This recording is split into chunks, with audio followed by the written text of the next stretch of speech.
Oke, saya perkenalkan narasumber kita, Dr. Jenny Maria Caroline Siagian SPKJ sebagai psikiater.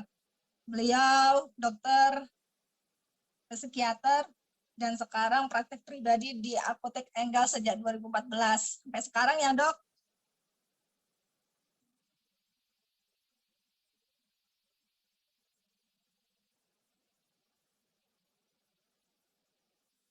Kemudian Kak Jessica Lim sebagai CMO Everwhite.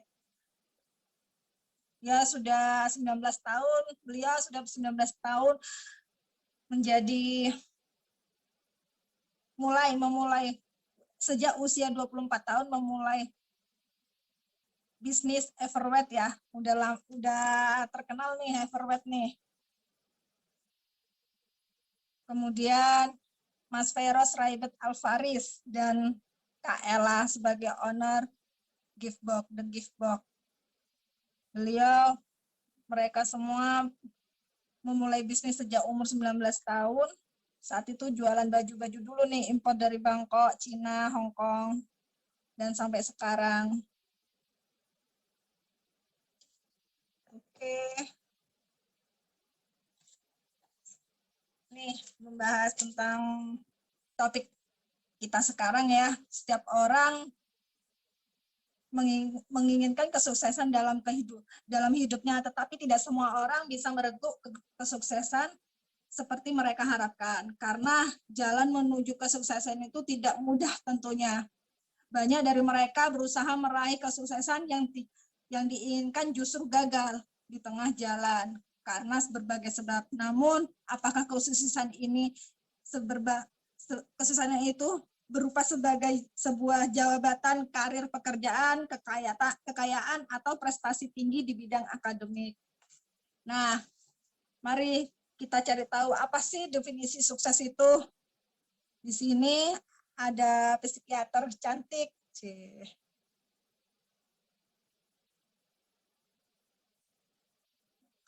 Psikiater cantik nih, Bu Dr. Jenny Maria Caroline STKJ yang akan membahas seputar kesuksesan dan kegagalan dalam hidup.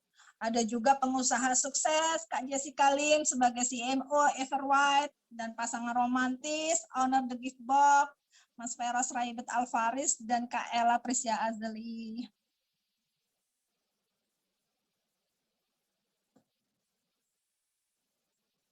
Sambil ngobrol-ngobrol nih nanti dengan narasumber kita yang keren-keren, teman-teman sewada bisa menulis pertanyaan di kolom yang sudah disediakan oleh panitia ya. Nanti pertanyaan yang menarik akan dibacakan dan dijawab oleh narasumber kita yang keren-keren nih.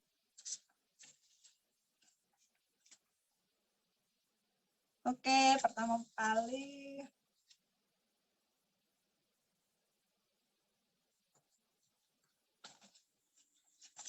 Dr. Jenny. Halo Kak Dr. Jenny. Halo, selamat malam. Halo, selamat malam. Selamat malam, Sonhada semua. Selamat malam. Selamat malam teman-teman dari Kim Sonho Ina, dari Sonho Kim Ina. Juga selamat malam Mbak Jessica, Mas Feros, Mbak Ella ya. Saya Jenny, apa kabar semuanya? Oke, apa kabar semua? Dok, ini lagi gemeteran semua nih, baru pertama kali jadi MC. Iya, kabar baik, Bu Dokter. Halo, tertek nih, grogi. Santai ya Dok ya, bikin santai ya Dok, biar groginya hilang. Santai aja, kan kita ngobrol-ngobrol aja di sini. Sharing-sharing ya Dok ya. Oke Dokter, ini kan Mas tentang jalan jatuh bangun sukses dalam hidup ya. Kita semua nih, wah, selalu kadang kalau sudah gagal merenung, sedih gitu ya Dok ya. Nggak ada gerak untuk semangat. Ayo semangat lagi nih. Ada nih, gimana nih, apa definisi sukses dalam hidup dan arti untuk semua orang, Dok? Ya, definisi sukses ya yang ditanya ya. Iya. Sukses Ya, dalam kehidupan dan arti eh, untuk semua orang. oke. Definisi sukses dalam kehidupan. Jadi definisi sukses itu sebenarnya beda-beda menurut masing-masing orang. Jadi kalau Mbak MC ini namanya siapa? Mbak Amel ya? Mbak Amel ya Sorry bukan? Anggrek, ya Anggrek nggak perkenalkan saya. Mbak Anggrek. Perkenalkan Anggrek, ya. Oh, Mbak Anggrek. Oke, Mbak Anggrek. Eh, jadi kalau Mbak Anggrek nanya definisi sukses sama saya, lalu sama Mbak Jessica, sama Mas Feros, sama Mbak Ella, mungkin beda-beda semua nih kami ngasih definisi sukses menurut kami, karena memang biasanya seperti itu. Beda-beda menurut masing-masing orang. Kalau buat saya Ya, pribadi sih, definisi sukses itu adalah melakukan hal yang kita suka, menyukai hal yang kita lakukan, dan dapat reward dari itu. Nah, ini bisa berlaku tidak cuma untuk pekerjaan ya, jadi dalam kehidupan secara umum juga bisa. Kalau misalnya kayak ibu rumah tangga kan sebenarnya dia kan nggak bekerja gitu ya, tapi bisa aja kan kita bilang sebagai ibu rumah tangga pun hidupnya sukses. Loh, kok bisa sukses? Kenapa? Dia kan nggak punya penghasilan dari bekerja misalnya. Tapi mungkin kan dia punya definisi sukses sendiri, misalnya keluarganya baik-baik semua, suaminya sukses, anak-anaknya berhasil semua. Kalau kayak gitu kan juga kita tetap bisa bilang, oh iya dia seorang ibu rumah tangga yang sukses, walaupun dia ternyata nggak bekerja gitu. Jadi memang definisi sukses itu beda-beda menurut masing-masing orang. Bisa juga misalnya sukses dalam relationship gitu ya. Mungkin dalam pekerjaan dia biasa aja. Tapi kalau dalam relationship, misalnya ada orang yang dikenal selalu bisa dapetin pacar gitu, nggak lama jomblonya gitu. Misalnya siapa yang dia incer, dia taksir itu dia selalu bisa dapetin. Nah gitu kan mungkin kita juga bisa bilang, oh ini orangnya sukses nih dalam relationship gitu ya. Jadi sukses itu banyak hal dalam banyak kehidupan hal ya. dan definisinya beda-beda menurut masing-masing orang. Gitu Oke. Mbak Anggrek. Ya. Terus nih gimana nih cara membangun kesuksesan sesuai yang diinginkan nih? Contoh dalam pekerjaan, aduh aku gagal, aku salah, aku ntar dimarahin nih sama bos. Nah, itu gimana tuh menanggapi membangun kesuksesan itu? Nah, membangun kesuksesan ini juga akan kembali ke masing-masing orang, sukses seperti apa yang dituju gitu. Kalau misalnya sukses dalam bisnis, mungkin nanti paling pasnya nanya sama Mbak Jessica atau sama Mas Vero sama Mbak Ella gitu. Mereka pasti udah tahu banget bisa jadi sukses dalam bisnis. Kalau kayak saya gitu ya dalam pekerjaan saya gitu. Karena saya definisi suksesnya menyukai apa yang dilakukan, melakukan apa yang disukai dan dapat reward dari itu, ya saya dari awal mau apa ya jadi memilih pekerjaan gitu ya, saya udah ancang-ancang aku mau jadi dokter, nanti setelah jadi dokter aku mau jadi psikiater, jadi itu yang saya titi jalannya. Udah Nah di planning baliknya ya ke dok ya? masing-masing orang. Udah di Kenapa? planning gitu? Udah di planning ya dok ya? Iya, jadi baliknya ke masing-masing orang. Dia mau mencapai sukses itu dalam hal apa? Dalam hal pekerjaan kah? Dalam hal pendidikan kah? Nah, nanti sambil kayak bikin rencana gitu, kita bisa susun jalannya nih, gitu ya, susun jalan, kemudian mungkin bikin planning, kemudian cari relasi misalnya, atau belajar dari orang-orang yang kita anggap mumpuni dalam hal yang kita tuju. Nah, kira-kira sih seperti itu. Oke. Ah, keren nih, seru nih. Jawaban dari Dokter Jenny. Jadi tambah semangat nih. Kalau misalnya apa yang harus dilakukan jika gagal dalam berproses? Gagal dalam perjalanan ya mungkin maksudnya gitu ya. Ya, Kalau kita menghadapi kegagalan sih secara garis besar tuh ada dua hal yang bisa kita pilih. Kita mau coba lagi sampai berhasil mendapatkan tujuan kita, atau kita mau oke, saya stop sampai di sini, saya udah gagal, saya akan coba pilihan yang lain. Cuman dalam hal ini kita harus ingat, kalaupun kita coba pilihan yang lain, itu tidak berarti jalannya akan mulus, tetap akan ada tantangan, mungkin akan ada hambatan dan cobaan gitu. Jadi kalau misalnya kita banting setir ke pilihan lain, belum tentu juga kita berhasil. Mungkin juga kita akan menghadapi kegagalan lagi. Tapi ini kan nggak masalah, karena itu tuh bagian dari proses gitu. Semua orang tuh biasanya mengalaminya gitu. Harus Jadi kita dicoba terus ya. betul, tinggal bagaimana diri kita ini seberapa mau jauhnya kita coba, seberapa kalinya kita mau coba gitu. Tinggal kita yang milih stop sampai di sini atau ganti pilihan lain atau jalan terus. Betul. Berarti harus lepas dari zona nyaman kita nih. Wah. Oke, dokter. Sekarang kita mulai ke terima kasih dokter atas jawabannya, sharing-sharingnya ya dokter. Mungkin nanti ada pertanyaan lain nih buat dokter Jenny. Oke, nanti dari audiens, dari teman-teman Sonada. Boleh. Selanjutnya Kak Jessica Lim nih, sebagai CMO Everweb nih. Halo, selamat datang Kak Jessica Lim. Halo Kak, halo semua teman-teman, halo dokter juga, ketemu lagi dok. Salam kenal Kak Jess. Halo Kak Jessica. Oke, Kak Jess, ini semua orang tahu nih ya produk Everweb nih. Termasuk aku juga pakai. Thank you. Ini Kak Jess, boleh nggak sedikit-sedikit menceritakan secara singkat nih pengalaman membangun Everweb dari nol ya? Dari belum ada apa-apanya nih. Perjuangannya sebenarnya juga nggak nyangka sih Mbak sampai hari ini gitu. Karena dulu itu aku cuman karyawan biasa ya, kalau misalkan teman-teman yang udah tahu gitu perjalanan aku karyawan biasa yang punya mimpi pengen, aku tuh hobinya memang jualan. Jadi dari SMP itu aku coba jualan dan ternyata aku suka. Jadi sambil kerja di kantor pun aku ada sambilan jualan. Jadi memang karena passion di sana. Dan kalau passion kayaknya ngerjainnya kan nggak yang terbeban gitu ya, meskipun capek banget karena aku ngerjain banyak hal itu di luar jam kerja di Sabtu Minggu gitu kan. Tapi aku happy gitu. Di awalnya Everwhite itu ada karena memang waktu itu kan aku di Sosiola. Jadi terpapar produk beauty tiap hari, terus memang melihat produk beauty itu sangat diminati, cuman memang masih didominasi oleh produk luar negeri. Nah, di sana tuh aku mikir kayak Indonesia kan sebenarnya bisa bikin produk yang bagus gitu ya, karena waktu pas aku mau mulai itu udah ada sekitar 3-5 brand lokal yang memang sudah cukup dipercaya dan juga cukup besar lah. Ada satu mungkin teman-teman tahu ya, yang skincare halal itu besar banget di Indonesia, which is itu lokal kan.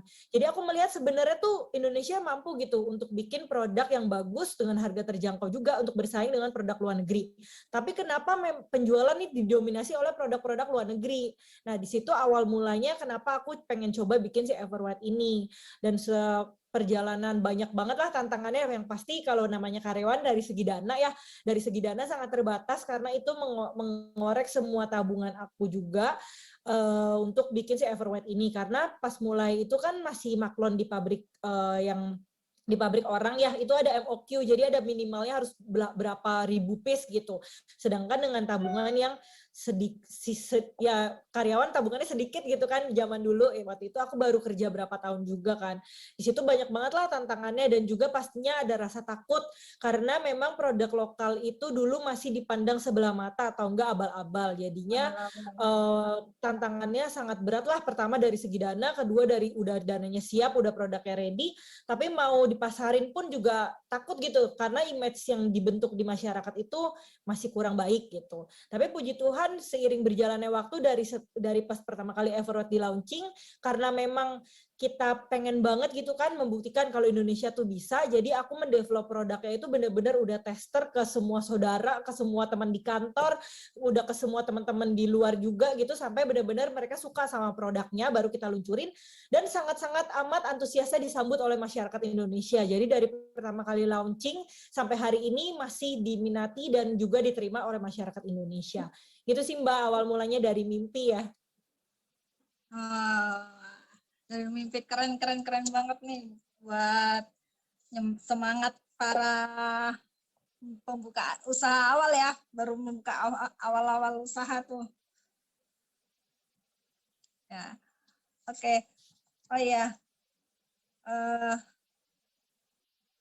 pernah nggak merasakan kegagalan dalam membangun Everwhite? Bisa diceritakan sampai kenapa sampai gagal gitu?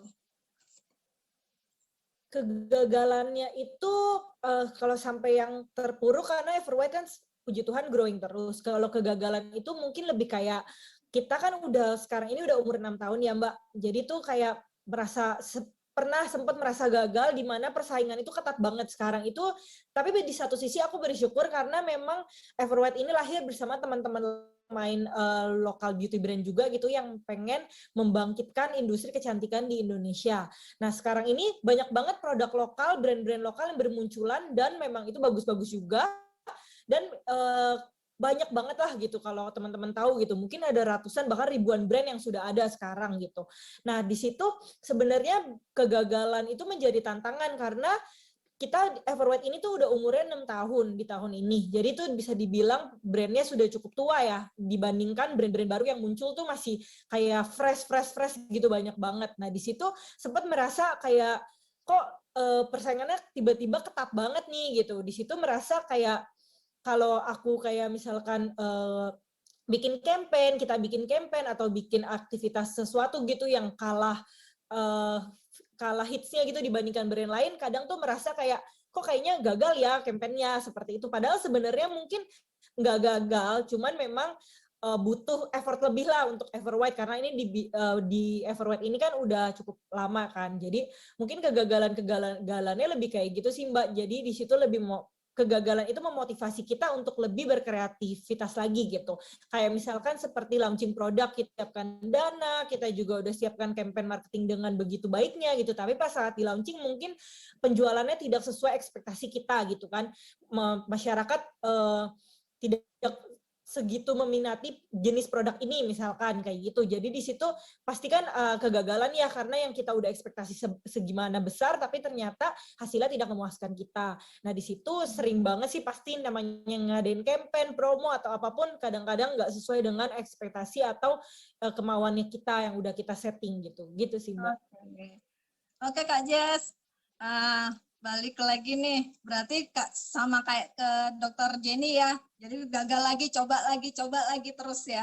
Seperti Dokter Jenny tadi bilang. Nah, sekarang nih Mbak tentang Kim Sun Ho keberhasilan mengajak Kim Sun Ho sebagai brand ambassador Everwhite. Itu apa dampaknya merupakan pencapaian terbesar Kak Jessica dan Everwhite kah? Gitu. Ataukah ada pencapaian besar lainnya yang hendak dicapai? Iya, buat aku menggandeng Kim Sun Ho ini tuh menggandeng Oppa itu salah satu memang bukan dari segi keberhasilan brandnya juga gitu, tapi lebih ke diri sendiri juga karena memang aku kan suka banget sama dia. Dan waktu itu memang pernah live di Instagram bersama teman-teman Everwhite, ditanya tahun lalunya itu kan kayak apa sih impian gitu kan atau yang mau dicapai lagi gitu. Dan aku cuma asal sebut doang, aku bilang kayak kan waktu itu zamannya brand ambassador lagi hits banget nih brand beauty ambil brand ambassador Indonesia, artis Indonesia, which is waktu itu Everwhite pun juga punya. Nah di situ ditanya apa keinginannya, aku asal ceplos aja kayak moga-moga ya nanti bisa brand ambassadornya Oppa Korea gitu kan. Itu benar-benar cuman asal ngomong doang gitu, which is berarti aku membuktikan nih kalau kita ngomong hal yang positif itu mungkin bisa terjadi loh dalam hidup kita. Makanya kita harus sering-sering mengucapkan kata-kata positif meskipun itu kayaknya di luar akal sehat deh kayaknya gitu. Cuman kalau positif apa salahnya kan kita omongin gitu. Ternyata itu mendrag aku untuk bisa semangat lagi gitu.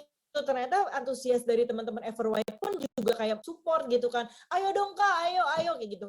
Dan di situ pas itu aku coba-coba approach gitu kan dan memang puji Tuhan diterima gitu oleh pihak South Management kan.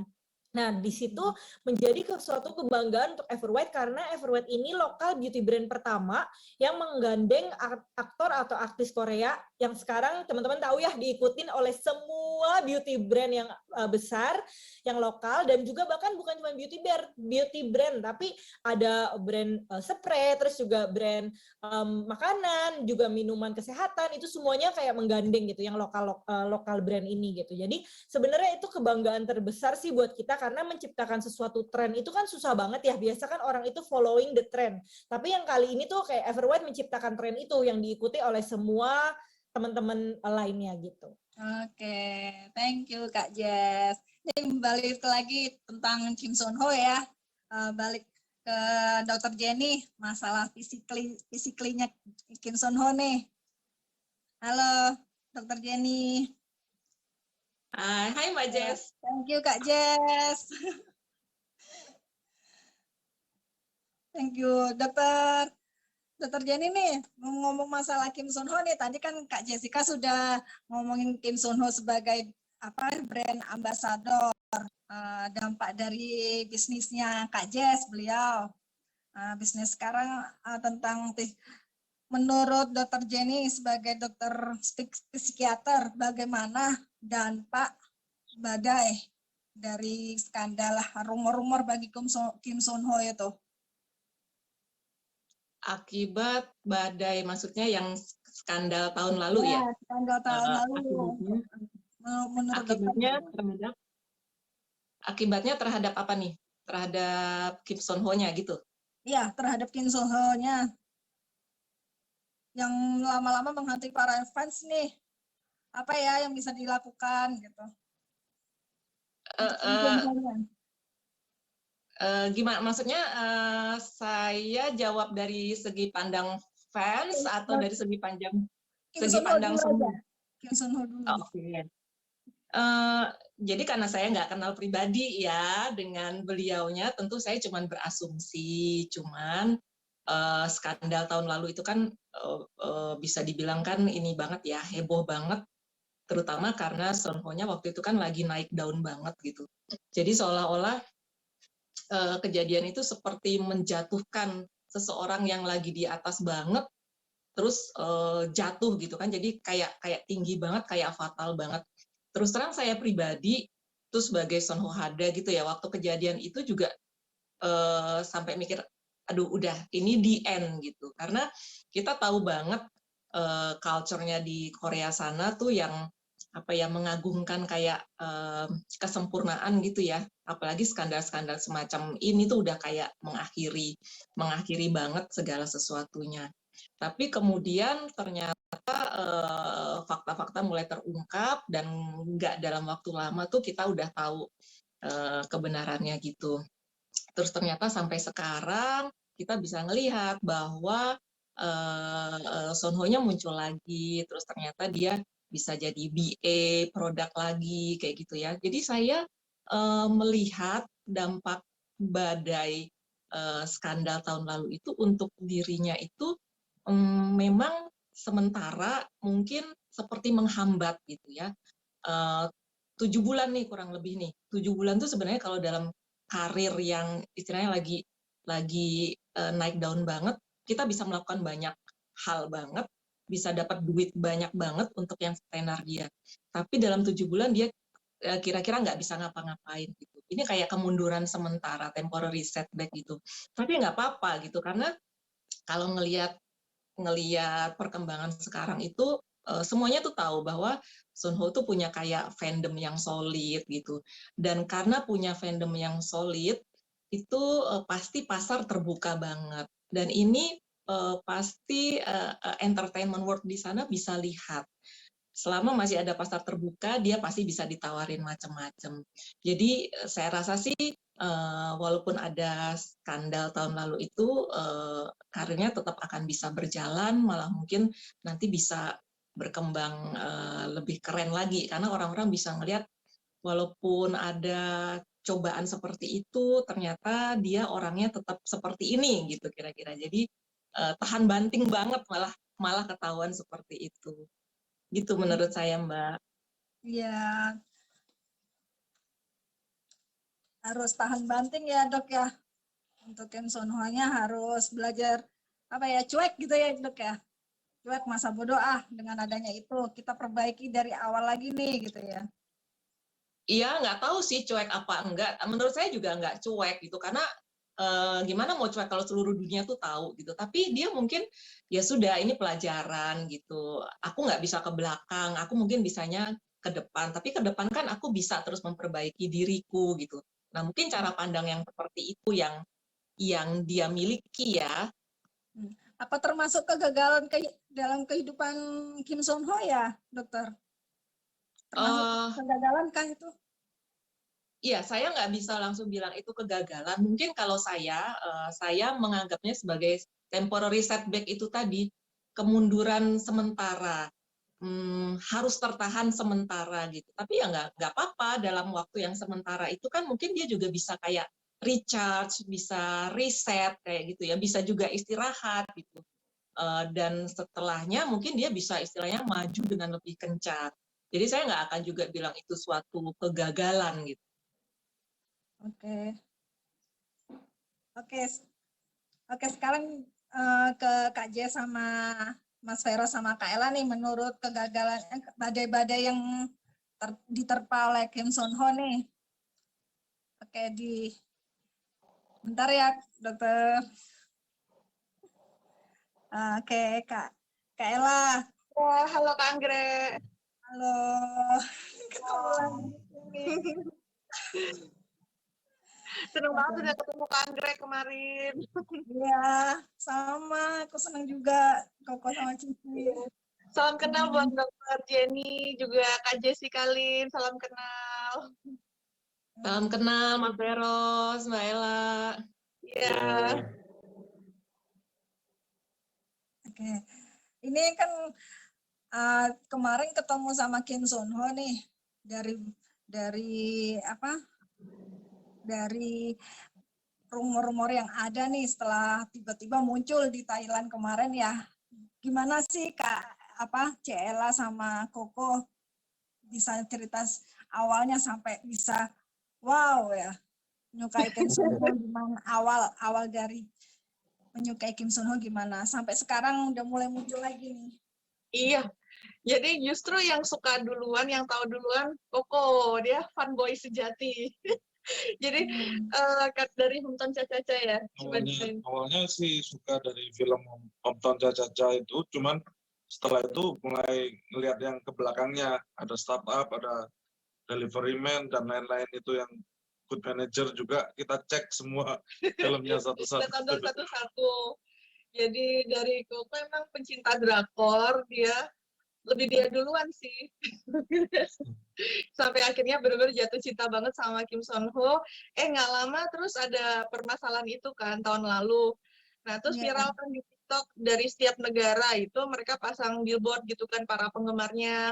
Ya, aku tunggu-tunggu nih kapan ya dari Indonesia akan pasang billboard gitu kan. Akhirnya cari-cari nggak sengaja nemu beberapa fanbase, coba join dan kerja sama mereka, bantuin gimana supaya supaya bisa mewakili Sonhada Indonesia gitu untuk memberikan semangat kepada Opa. Jadi akhirnya dari beberapa billboard gitu. Cuman memang masih tahap kalau untuk sebenarnya kita kepingin banget nih kayak Kak Jessica Lin bisa jadikan Kim Son Ho sebagai brand ambassador ya, mengendorse Kim Son Ho.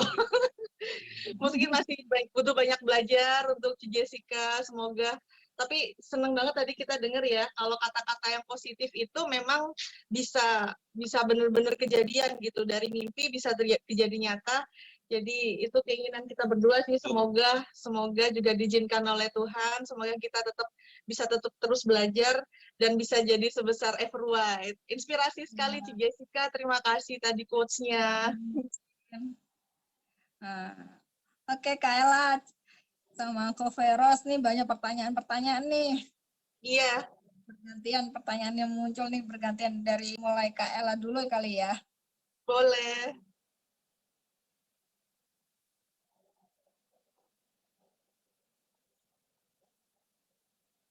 Oh, sorry dari Kak untuk Dokter Jenny ya? Bentar. Iya, silakan.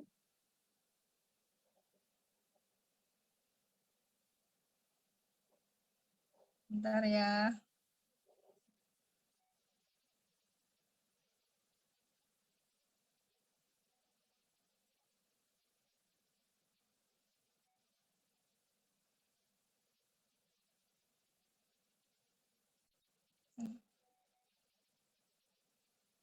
Saya mau ambil pertanyaan dari peserta untuk Kak Jessica.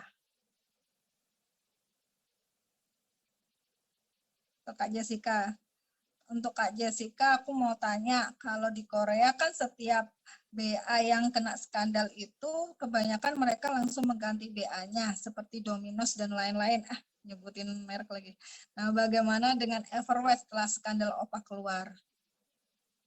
Gimana Kak Waktu Jen? keluar itu kita cukup kaget ya, karena kan ini pertama kalinya kita kena skandal seperti itu. Jadi memang belum ada pengalaman, jadi benar-benar nggak tahu harus ngapain. Tapi memang cukup bersedih karena waktu itu kan kita diam, karena waktu itu kita masih diam aja karena masih menunggu kayak penjelasan dari salt management kan, dari pihak mereka seperti apa gitu. Tapi memang selama kalau nggak salah tuh 4-5 hari ya berita itu kan nggak ada kabar kejelasan, baru pas hari kelima baru ada kejelasan lagi. Nah di situ pun sampai media meliput penjelasannya pun dari pihak Korea tidak ada yang buka suara gitu. Jadi kita benar-benar nggak dikasih info apapun, disuruh tunggu karena mereka pun juga katanya masih mereview, katanya seperti itu. Jadi kita benar-benar bingung. Yang sempat nggak terlintas sih untuk memutuskan kerjasama, itu nggak terlintas di pikiran kita gitu. Cuman memang yang bikin kita panik itu di mana banyak banget serangan dari netizen gitu. Jadi aku percaya itu bukan Sunho Hada, karena meskipun hal itu terjadi gitu, baik aku kan juga kenal beberapa Sunho Hada ya, mereka tuh tetap support gitu. Mereka pun tidak mengeluarkan kata-kata yang negatif ataupun menghujat ataupun apapun gitu. Mereka juga diam menunggu dari pihak Kim Sun Ho-nya untuk berbicara kan, untuk konfirmasi gitu. Which is kita pun sebagai brand Everwet pun juga masih menunggu. Cuman memang kita cukup sedih dan cukup kaget karena tiba-tiba diserang sama netizen gitu. Diserang sama netizen, dibilangnya kayak ya maksudnya masa orang seperti itu masih dijadikan ambasador gitu kan, kayak bahkan waktu itu sempat hashtag boycott Everwet itu trending di TikTok. Jadi cukup sedih banget sih waktu itu, dan kayak cukup terpukul dan nggak tahu harus ngapain kan. Kalau mau memutus kerjasama pun kan memang harus ngomong ke Koreanya, tapi kita masih menunggu konfirmasi. Jadi waktu itu karena masih punya besar harapan ya, karena nggak menyangka juga gitu dari personal aku sendiri kalau dia itu kayak gitu karena pengalaman kerja bareng yang memang mungkin nggak bisa dinilai ya, karena itu cuma setengah hari, 1 hari doang, nggak mencerminkan sesosok itu seperti apa gitu. Tapi memang karena aku kan udah beberapa kali kerja sama juga sama brand ambassador, dia itu memang menunjukkan di belakang layarnya itu nggak jahat gitu loh. Dia tuh benar-benar kayak yang aku pernah cerita gitu, dia tuh sampai udah selesainya, kalau biasa aku kerja sama gitu, mereka memang akan mengucapkan terima kasih kan dari pihak artisnya. Mereka tuh akan membungkukkan badan terus bilang terima kasih udah gitu kan. Mereka sopan lah, yang lainnya pun sopan gitu. Tapi yang Kim Sun Ho ini tuh dia tuh benar-benar ngebungkuk itu ada 10 kali. Jadi dia dari kiri, dia ngebungkuk satu-satu ke staffnya, ke staff yang ada di sana, sampai ke kanan. Benar-benar sampai semua orang tuh lihat dia tuh benar-benar kayak terima kasih ke semua orang, bahkan ke staff yang cuman kayak pegangin kamera atau apapun, dia tuh sampai kayak gitu. Jadi aku nggak nyangka kalau dia bisa mengabaikan pacarnya tuh kayak gitu. Jadi karena nggak nyangkanya itu, kita nggak gegabah gitu loh. Kita benar-benar nunggu dari pihak salt management untuk kasih konfirmasi ke kita. Waktu itu kayak gitu sih Mbak. Jadi cukup down karena diserang sama netizen, tapi karena nggak percaya dan masih punya harapan, jadi kita masih nunggu konfirmasinya. Dan untungnya tuh puji Tuhan banget, kayak cuman dalam waktu 5 hari, abis itu mulai keluar kan fakta-faktanya gitu. Jadi kita nggak mengambil action apapun, tapi pas fakta itu terungkap gitu, ya udah kita tenang gitu.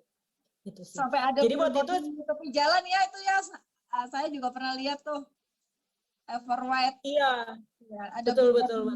pinggir jalan tuh lebar. Iya, nah aku bersyukur juga sih karena memang yang tadi Dokter Jenny bilang, kayak Luhada tuh benar-benar kompak banget ya. Jadi di situ masih bertahan dan kita masih semangat banget bersama Sun Hada, karena memang dari awal kita declare ada Kim Sun Ho sama Everwhite sampai ada kasus pun Sun Hada tetap support kita gitu. Jadi itu yang membuat kita kenapa nggak gegabah juga ambil keputusan, karena Sun Hada masih support Everwhite juga gitu. Ini ada yang bilang terima kasih ya Kak Jess sudah mempertahankan Kim Sun Ho, Opa. Sama-sama, thank you juga. Kalian udah support juga di tengah netizen yang nyerang kita sampai boycott Everwet trending loh. Iya. Merinding banget cerita Kak Jess, ya ampun, seneng banget. Kami seneng banget loh lihat Everwet masih terpampang lebar nih wajah Opa nih, wah. Ya. Iya, terima kasih selalu support Opa, Cijes, terima kasih banyak, Kumawo. Eh, Oke Kak Jess, thank you. Nanti lanjut lagi pertanyaan untuk Kak Jess Niaga. Sekarang beralih ke Ciela sama Ko Veros ya. Bentar, Ya, Kak. pertanyaan yang ada nih. Bentar. Halo Cielani dan Koko, cerita juga dong kisah sukses membangun The Gift Box. Semoga bisa menjadi inspirasi kita semua. Semoga The Gift Box semakin sukses. Amin. Koko yang mau cerita mungkin awalnya nggak sengaja sih, dan masih dalam tahap belajar terus ya, The Gift Box belum sesukses itu. Jadi kita berdua masih sama-sama belajar. Dan sebenarnya terjadi ini karena pandemi. Ya, jadi semuanya beralih ke online ya. Yang awalnya sebelumnya kan buka toko. Toko di Mangga 2, di Season City cuma cici-cici Mangga 2 biasa gitu. Saya cuma cici-cici toko yang jaga toko biasanya, terus manual banget gitu kan. Ya ada sih Instagram tapi nggak terlalu gimana. Jadi sejak pandemi itu toko kan tutup, mall ditutup semua, ada PSBB 1 sampai beralih ke PPKM. Jadi udah nggak bisa offline ya, sampai beberapa karyawan juga kita rumahkan, tapi habis itu kita panggil lagi karena tiba-tiba nggak sengaja itu kan awalnya jualan baju Bangkok, dan Bangkok kan ditutup.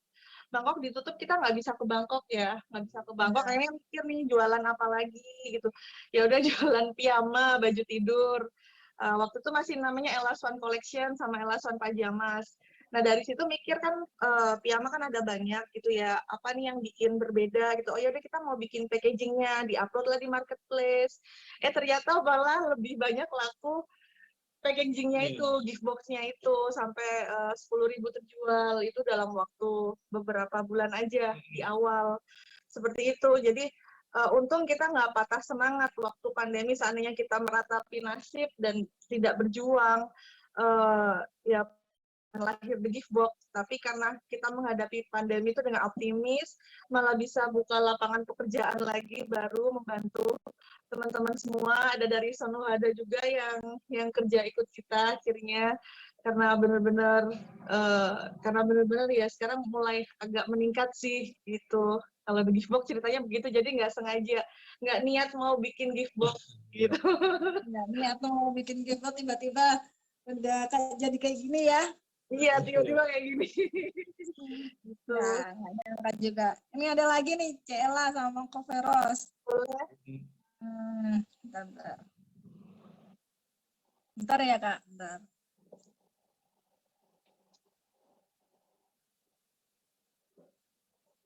Ciela mau bertanya ini, Ce, ada niat dan schedule lagi nggak nyusul Opa ke Kanada bareng Koko? Iya.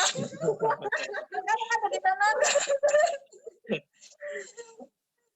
Iya, kalau yang ke Korea tuh sih justru kepengen ya, kalau dapat tiketnya doain ya. Cuman kalau yang ke Kanada, tadi baca di grup ya, Pak, yang SHD Kanada aja pada desperate nyari Opa di mana belum ketemu.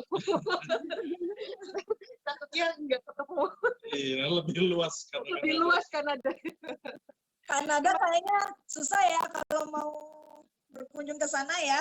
Iya. Persiapannya banyak ya. Persiapannya banyak, ya. Harus ada visanya juga ya. Kalau ke Bangkok kemarin kan kebetulan nggak pakai visa ya, cuman test and go aja. Kalau Dan masih itu Asia mudah ya, Ce ya. Iya, nggak nyangka juga yang di Bangkok kemarin bisa ketemu. Niatnya udah, ya udahlah kalau nggak ketemu ya nggak apa-apa, jalan-jalan aja. Dan puji Tuhan ternyata ketemu. Dan benar, Jessica tadi memang Opa sopan banget. Bisa waktu yang di lobby itu yang saya ceritain kemarin, benar-benar membungkuk badannya tuh berkali-kali ke semua fans yang nunggu di lobby hotel seperti itu. Hati banget ya Opa ya. Ya, sopan banget memang, baik banget. Ini ada lagi nih. Wah, banyak kali nih kalau buat Cila.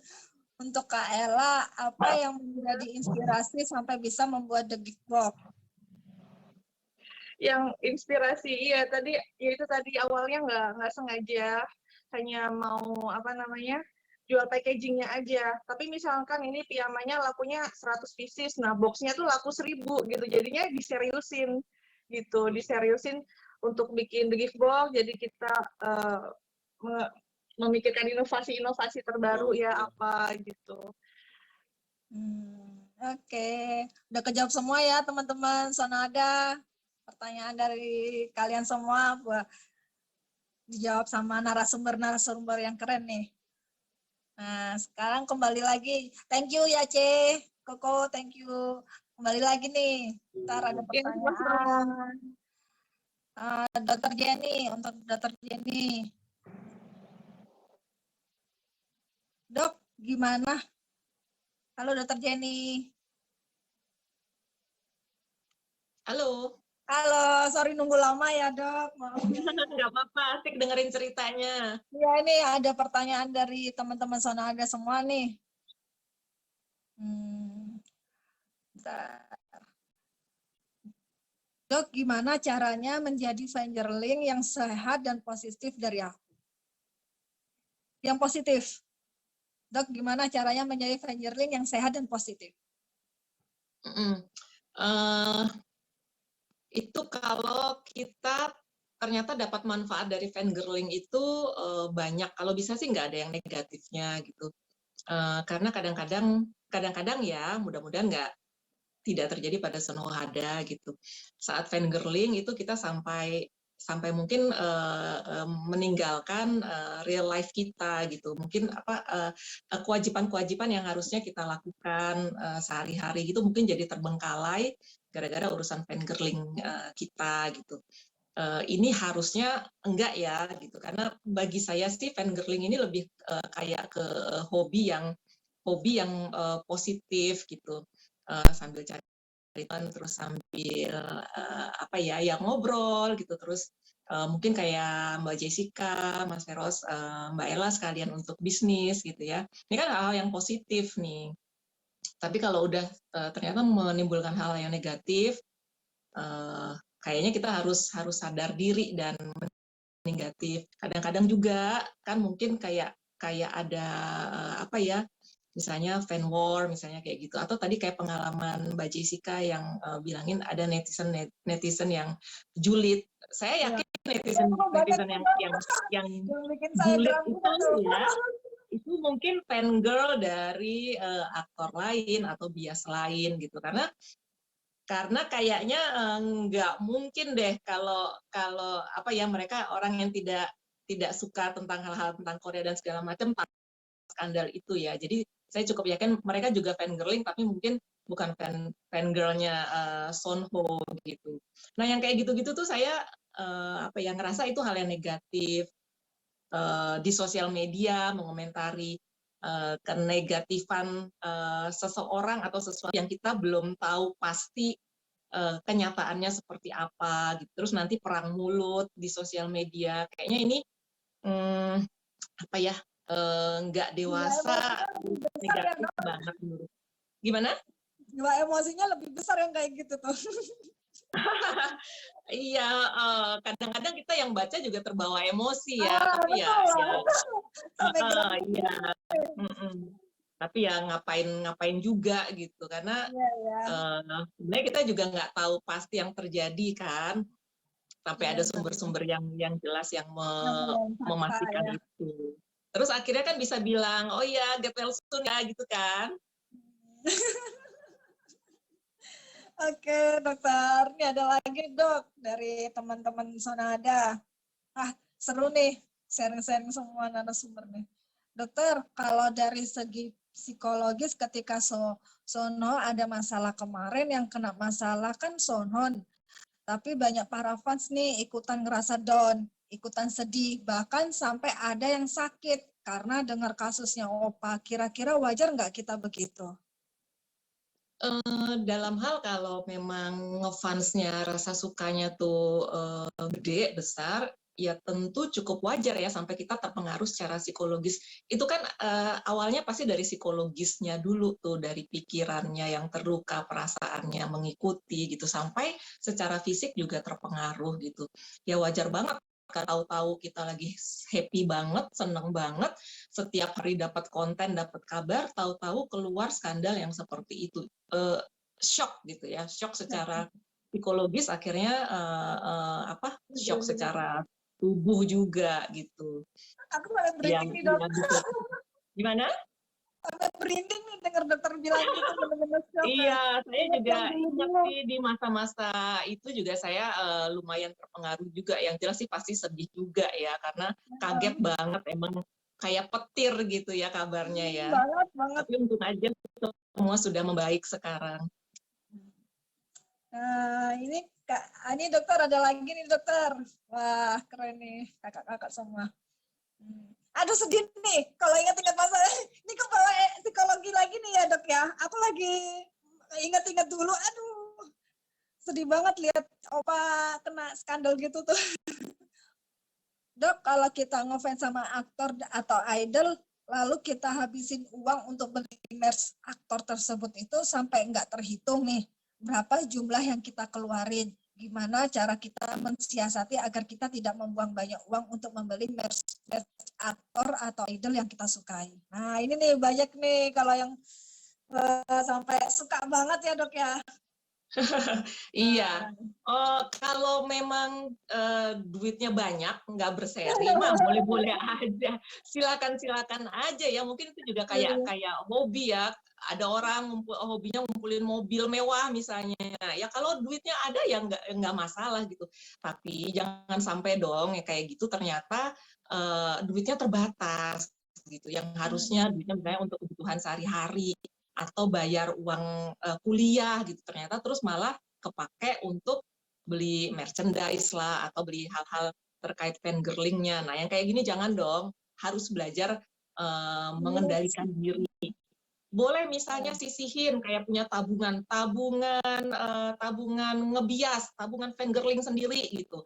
Tiap bulan disisihin seberapa gitu, nanti kan bisa dipakai buat apa karena emang udah dialokasikan untuk itu. Ya, jadi harus teman-teman harus memilih nih, suka ya dok ya. Kalau nggak punya jangan dipaksain ya dok ya.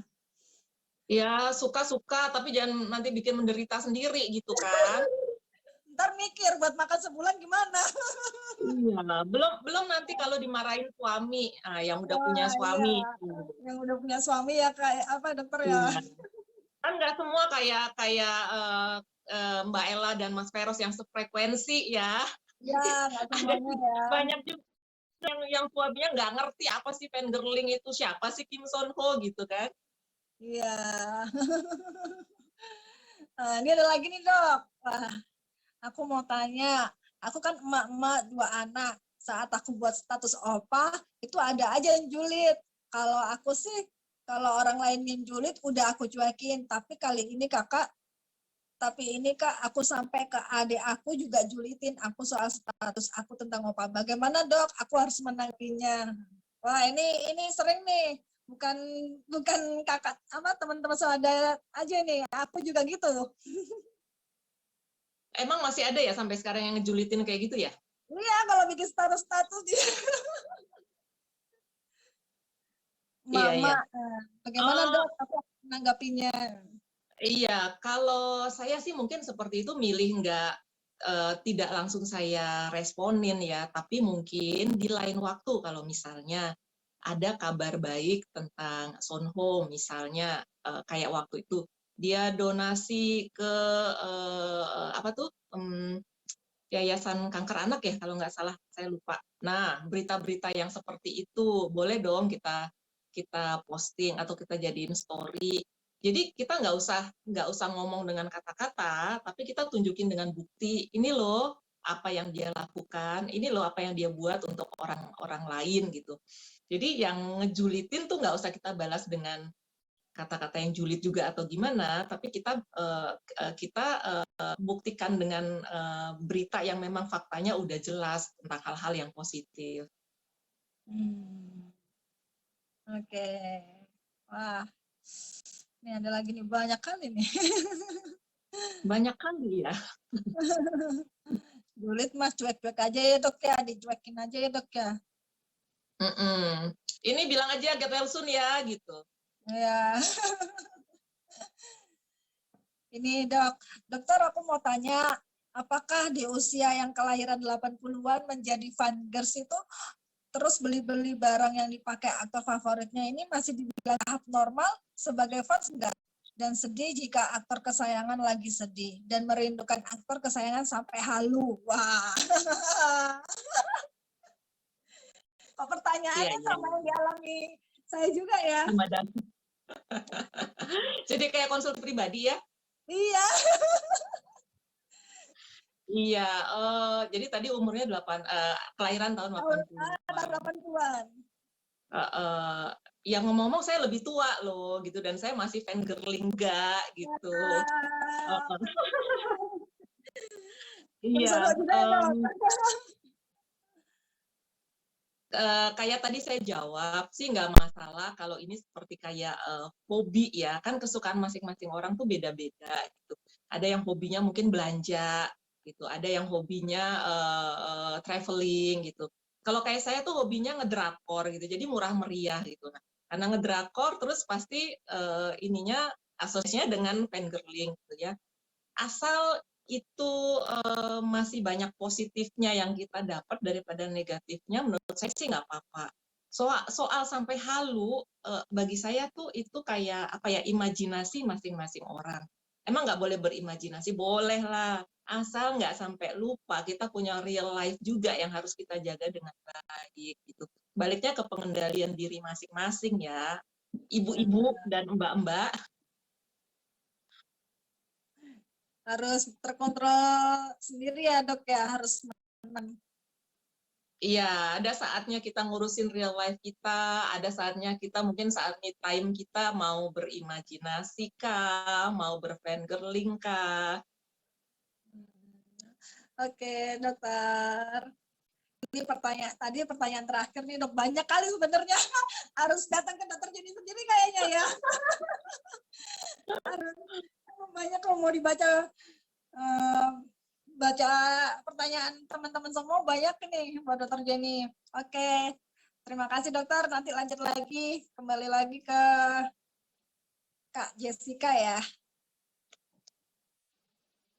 Halo Kak Jessica. Ini ada pertanyaan nih, pertanyaan terakhir untuk Kak Jessica. Ini nih, bentar. Oh, ini ada lagi banyak. Bentar ya, Kak. Mana nih tadi? Kak, yang packaging Sono habis terus. Itu gimana, Kak? Iya, habis terus. Keren Sunho ada. Setiap kali restock langsung habis lagi. Nggak bisa dianu lagi ya, Kak? Bikin lagi terus-terus. Udah ya, Kak, ya itu ya udah. Dibikin lagi, habis terus ya. Iya, nanti aku cek ya. Tapi sekarang ini yang masih ready tuh yang kit. Yang paketan itu loh, paketan. Yang belinya sepaket. Nih. Cijes, ada niatan bikin PC baru nggak? Aku kurang tahu nih, karena kan itu udah di-handle sama tim aku. Kayaknya kemarin udah ada photocard baru deh. Kalau enggak, nanti pas Efrat ulang tahun. Ayo buruan. Buruan serbu tuh. Ini ada lagi nih.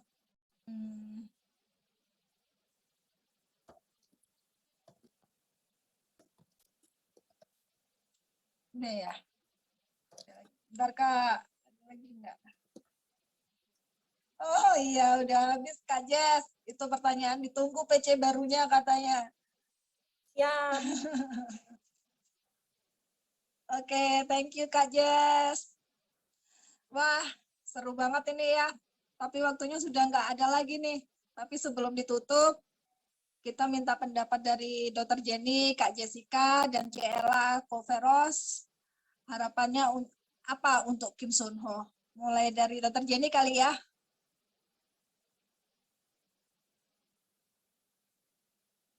Harapannya buat Kim Sun Ho gitu ya? Ya, Kira-kira kalau ke mana, ke tim agensinya. Barangkali bisa didengar sama Kim Son Ho. Setuju banget kalau memang beneran direkam. Cuman aku nggak bisa bahasa Korea gitu. Mudah-mudahan nanti ada yang bisa translatein ya. Aku pengen banget, Ada apa? setelah Son Ho muncul kembali kayak gini, dia ngadain V-Live kayak tahun lalu. Jadi kita sebagai Son Ho Hada, sebagai penggemar tuh bisa ngelihat dia secara langsung dan dia bisa ngobrol dengan kita secara langsung. Lalu Amin. terus ini impian juga nih, kayak tadi Mbak Jessica juga bilang asal ngomong gitu ya, tapi kalau positif kenapa sih enggak gitu ya. Ya ini impian aku nih gitu, tapi mungkin ntar yang ngewujudin entah Mbak Jessica atau Mas Feros dan Mbak Ella. Aku pengen banget bisa fan meeting Son Ho di Indonesia gitu. Tapi nggak mungkin aku yang mewujudkan kan. Tapi kalau Mbak dan Mas di sini bisa. Pasti Son Ho ada yang lain pasti setuju juga. Ya, setuju lah, pasti diaminin nih, Mbak. Ya, amin, paling panjang. Amin yang kenceng nih. Dimimpiin aja dulu, dimimpiin kan, siapa tahu Amin, ya terjadi. Allah, amin, amin, dokter.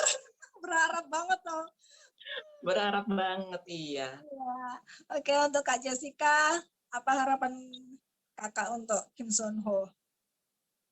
Harapannya semoga Opa tuh bisa terus, kan sebentar lagi udah mau comeback lagi nih, bisa terus berkarya, bisa menghibur kita juga, dan juga harapannya semoga selamanya dia akan terus humble kayak sekarang gitu. Jadi itu nanti semakin naik lagi, tapi humble-nya itu nggak boleh hilang gitu, karena itu yang bikin kita jatuh cinta sama dia gitu. Wah, kalau udah nunduk begini nih mulai ya, Cela ya udah mulai. Untuk Cela sama Ko Feros, apa harapannya? Kalau harapan saya untuk Son Ho sendiri sih agar dia segera aktif, terus banyakin main filmnya, karena saya menilai secara karakter Kim Son Ho sendiri itu sangat bagus kalau acting. Dia sangat menjiwai. Harus Gitu. banyak ya. Harus banyak filmnya. Nih, para istri-istrinya Koko bilang thank you Koko, thank you istrinya nih, para istri setuju. Iya, iya. Kalau aku harapannya semoga Son Ho ke depannya semakin sukses, jaga kesehatan selalu, pastikan ini sibuk banget ya. Semoga sehat selalu dan bahagia selalu, pokoknya buat Son Ho the best. Sarangi Opa. Sarangi.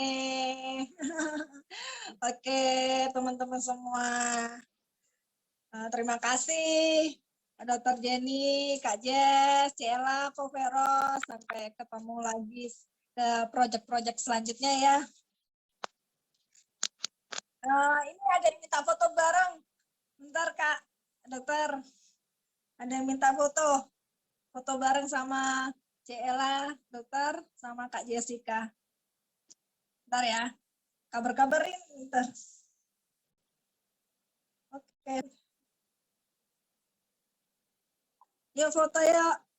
Description nih.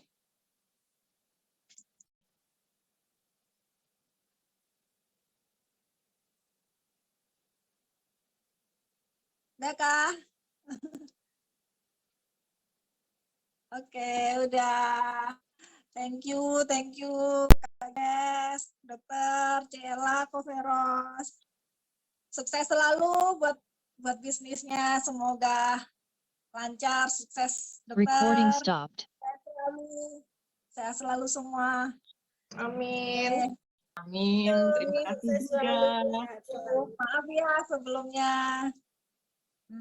Jadi teman-teman Celaga, dari kesimpulan dari Dokter Jenny, Kak Jess, dan Ciela, Ko Feros, kalau memang mau sukses, lakukan sesuai keinginan kalian. Dan jika gagal, ayo fighting lagi, kembali lagi, mencoba lagi, dan terus coba. Terus kalau ada masalah-masalah untuk Kim Son Ho nih, jangan terlalu dibawa lah. Ada yang julid, netizen, udah cuekin aja. Nggak perlu ituin lah, juga direwes ya apa ya, jadi Untuk yang beli-beli nih Mercedes-nya nih, nah, memanage, harus memanage untuk semuanya ya. Oke, terima kasih semua teman-teman Sonada. Mohon maaf jika dari panitia ada salah, dan saya juga minta maaf karena baru kali ini nih jadi MC. Sekali lagi kami ucapkan terima kasih Dr. Jenny Maria Caroline SPKJ, Kak Jessica Lin sebagai CMO Everware, dan Ko Feros, Kak Ella sebagai owner The Gift Box. Terima kasih. Dan teman-teman semua, saya ucapkan terima kasih. Kamsahamnida. See you. Sampai ketemu proyek selanjutnya ya. Salam.